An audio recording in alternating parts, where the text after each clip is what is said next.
नमस्कार, अंतिम बाजी में आपका स्वागत है। दिल्ली स्टूडियो से मैं हूं मिहिर भट्ट और मैं हूं डिम्पी कालरा। तो आज मार्केट में इंडेक्स के हिसाब से तो कह सकते हैं कि एक सुस्त दिन है, एक सीमित दायरे का कारोबार है, लेकिन इंडेक्स का छोटा भाई यानी कि छोटा और मझोला इंडेक्स वो काफी हद तक तेज है। आज उसमें करीब आधे % से ज्यादा की मूव आज भी देखने को मिल रहा है। मार्केट में आज हम समझेंगे कि लास्ट के अब 1 घंटे में क्या हो सकता है और अगले हफ्ते की रणनीति भी आज ही हम बनाना शुरू कर देंगे। आज ऐतिहासिक दिन प्राइमरी मार्केट के लिहाज से भी है क्योंकि आज बीएससी की लिस्टिंग हुई है और 1200 का हाई और 1000 के ऊपर लिस्टिंग। जो जी ने सबसे पहले आपको बताया था लिस्टिंग से पहले, वो जानकारी आज फिर से सटीक सामने बैठती हुई दिखी है। आज सरकारी बैंकों में फिर से तेजी है। ये दूसरा ऐसा दिन है जब सरकारी बैंक बहुत तेजी से पार्टिसिपेट कर रहे हैं बाजार को नजरअंदाज करते हुए, और रियल एस्टेट के अंदर भी काफी स्ट्रॉन्ग मोमेंटम है। मेटल और ऑटो शेयरों में आज थोड़ा दबाव देखने को मिल रहा है, ये प्रेशर बना रहे हैं। इंडिया विक्स अभी 1% की गिरावट के साथ 14 के नीचे आके ट्रेड कर रहा है, तो it's a good sign. Market के अंदर वॉलेटिलिटी थोड़ी कम रहेगी और जानकारों की राय में अगर बाजार में कोई भी डिप आता है टिल जब तक 8590 या फिर 8600 का लेवल नहीं टूटता, हो सकता है बाजार 9000 पे वापस पहुंच जाए। ये मार्केट के पार्टिसिपेंट्स का ज्यादातर का मानना यही है। जी हाँ, बिल्कुल। तो यही इस समय क्रक्स है मार्केट का। लेकिन एक अच्छी चीज़ ये है कि इंडेक्स भले ही अपसाइड में थोड़ा स्ट्रगल कर रहा हो, लेकिन ब्रॉडर मार्केट में रुझान अच्छा है। और अभी भी अगर आप देखें जो बढ़ने वाले काउंटर्स हैं उनकी संख्या ऑलमोस्ट 1000 के पास है, जबकि नुकसान वाले काउंटर्स की संख्या 550 के आसपास देखने को मिल रही है इस समय। एक बार बॉम्बे स्टॉक एक्सचेंज को भी देख लेते हैं। आज ये लिस्ट हुआ है और बम्पर लिस्टिंग कहा जा सकता है, जिस तरह के लिस्टिंग गेंस देखने को मिले यहाँ पर। और अभी भी इनफैक्ट गेंस के साथ ही ये ट्रेड कर रहा है। 272 रुपये की बढ़त अब भी यहाँ पर इशू प्राइस से बनी हुई है, यानी करीब 34% की मजबूती। आज भी 1078 के आसपास का लेवल। शाइना मुकद्दम है हमारे साथ और साथ ही राकेश बंसल हमारे साथ मौजूद हैं। इनसे बात करते हैं। शुक्रिया इस बातचीत में शामिल होने के लिए। Shaina, first of all on BSE, profit लेना चाहिए या फिर one should stay invested without getting worried? मेरे हिसाब से इन्वेस्टेड अभी भी रह सकते हैं, बट अभी जो वैल्यूएशन डिफरेंशियल था एनएसई का, जो पोटेंशियल मतलब जो इशू प्राइस रहेगा एंड ऑफ कोर्स एमसीएक्स, दोनों से अभी कंपैरेटिव वैल्यूएशन हो चुका है। फिर भी मेरे हिसाब से अभी कंटिन्यू रख सकते हैं। इन्वेस्टर अगर इन्वेस्टेड है उसमें तो there is no point in getting out as of now, और अपसाइड हो सकता है क्योंकि ओवरऑल मार्केट सेंटिमेंट भी पॉजिटिव है। शाइना का मूव तो यही है कि मार्केट थोड़ा पॉजिटिव रहेगा। राकेश, आप चार्ट्स पे इसको कैसे देख रहे हैं? 9000 का लेवल बनने की प्रोबेबिलिटी कितनी है? देखिए, काफ़ी प्रोबेबिलिटी है। एक पॉजिटिव बायस के साथ ट्रेड कर रहा है और बजट के दिन हमने एक बड़ा ब्रेकआउट आते हुए देखा था। उसके बाद से हम देखें तो कल से थोड़ा साइडवेज मूवमेंट है। मेरा ऐसा मानना है साइडवेज मूवमेंट गिरावट को यूज़ करना चाहिए। बाइंग करने के लिए रुझान क्लियरली पॉजिटिव है। ठीक है, बिल्कुल। इस बीच चलिए एक बात देख लेते हैं कि जो अच्छे गेनर्स हैं कैश के, जहां पर हैवी वॉल्यूम्स के साथ बाइंग देखने को मिली अपार्ट फ्रॉम बीएसई पर तो आज इनफैक्ट ये तो है ही आज वॉल्यूम टॉपर्स की लिस्ट में। इसके अलावा और कुछ काउंटर्स जिस पर काफ़ी अच्छा मूव है, इसमें सन टीवी है, केएआई इंडस्ट्रीज़ है जो कि 16% ऊपर है, स्ट्राइड्स शाशून ये करीब 14% ऊपर इस समय ट्रेड कर रहा है, और साथ ही ग्रैन्यूल्स इंडिया ये करीब 10.25% ऊपर इस समय ट्रेड कर रहा है। इसमें केएआई इंडस्ट्रीज और स्ट्राइड्स शाशून, इन दोनों पर राकेश क्या सलाह है आपकी? देखिए, दोनों का ही टेक्निकल स्ट्रक्चर मिहिर काफ़ी पॉजिटिव है। इनफैक्ट स्ट्राइड्स शाशून में एक अच्छा उछाल जरूर देखने को मिला है। किसी के पास है तो होल्ड करे, थोड़ी सी भी करेक्शन आती है तो बाइंग करना चाहिए। मिहिर, ये नहीं सोचना चाहिए कि नीचे से काफ़ी बढ़ चुका है, 14% का इजाफा हो चुका है। 1200 के स्तरों के ऊपर स्टॉक ने काफ़ी समय बाद एक ब्रेकआउट दिखाया है, और जिस इंटेंसिटी का ये ब्रेकआउट है ऊपर में, मुझे आश्चर्य नहीं होगा अगर ऊपर में 1375, 1376 के लेवल्स अगले 1.5 से 2 महीने में इसमें ऊपर में देखने को मिले। एक स्ट्रॉन्ग बाइंग कैंडिडेट है ये स्टॉक मौजूदा स्तरों पर। दूसरा मीर, अगर केआई इंडस्ट्रीज की बात करें तो यहाँ भी टेक्निकल स्ट्रक्चर एक्सट्रीमली पॉजिटिव है।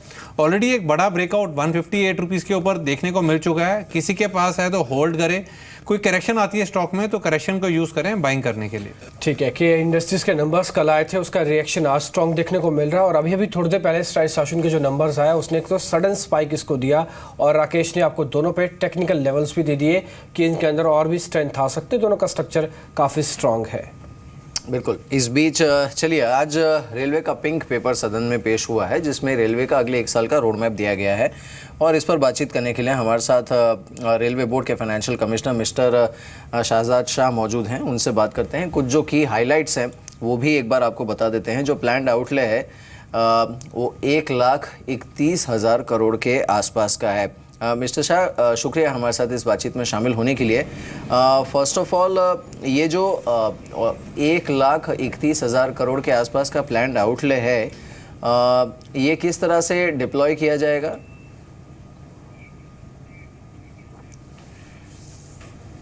इसमें 1,31,000 का जो आउटले है, ये इसमें 20,000 करोड़ जो सेफ्टी रिलेटेड वर्क्स के लिए जाएगा, जिसमें अप्रॉक्सीमेटली 10,000 विच इज दी सबसे अभी तक का सबसे ज़्यादा फिगर है। ये ट्रैक रिन्यूअल, जो ट्रैक हमारे उसके लिए जाएगा, ट्रैक के रिन्यूअल्स के लिए। उसके अलावा ब्रिज के लिए है, एसएनटी के रिप्लेसमेंट के लिए है। तो 20,000 तो ये इसके लिए चला गया। उसके बाद न्यू लाइंस हैं, न्यू लाइंस के लिए 21,000 करोड़ के करीब आ जाएगा। डबलिंग के 18,000 के प्रोजेक्ट्स हैं हमारे। इस तरह से ये स्प्रेड आउट होता है। जो मेजर एक्टिविटीज है मैंने आपको बता दिया। इसमें 1,31,000 जो है, इसमें से हमें 55,000 फाइनेंस मिनिस्ट्री से मिला है और 14,000 हम अपने रिसोर्सेज से जमा करेंगे। उसके अलावा 39,000 IRFC जो हमारी बोरिंग आर्म है, वो हमको पैसा लाके देगी और 20,000 के करीब, 22,000 के करीब हमारा PPP मोड पे खर्चा होगा। ठीक है मिस्टर शाह, एक चीज़ हम और समझ रहे थे इस नंबर्स को देखने के बाद कि 5 राज्य ऐसे जिस पे आप ज़्यादा फोकस्ड हैं। मैं सिर्फ दिल्ली का ही आंकड़ा आपके सामने रख रहा हूँ। आपके डाटा के अकॉर्डिंग इसमें आप जो अपना बजट आउटले जो है वो करीब 3 गुना 300% से ज़्यादा का है। अभी 400 करोड़ की कैटेगरी में आ जाएगा। और कौन कौन से राज्य हैं जिस पे आप ज़्यादा फोकस कर रहे हैं और कुछ परसेंटेज के बारे में बता पाएँ?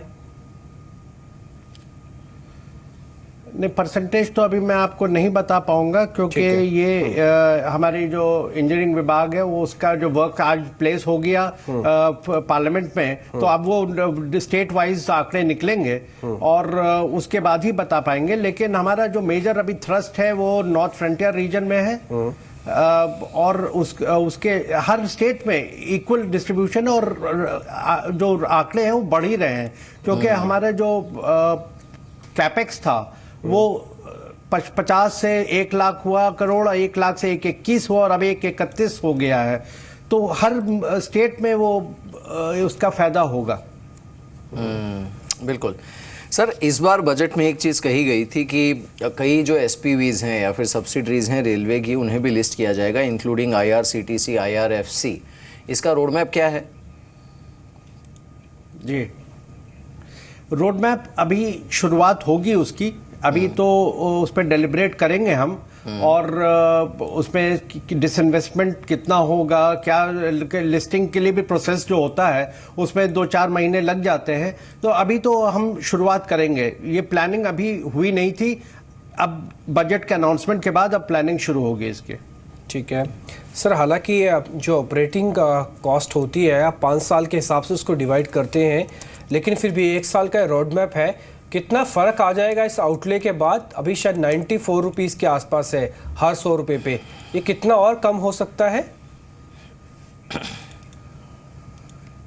ये अभी तो इमिडिएटली इसका इम्पैक्ट ये 94 के पास ही रहेगा।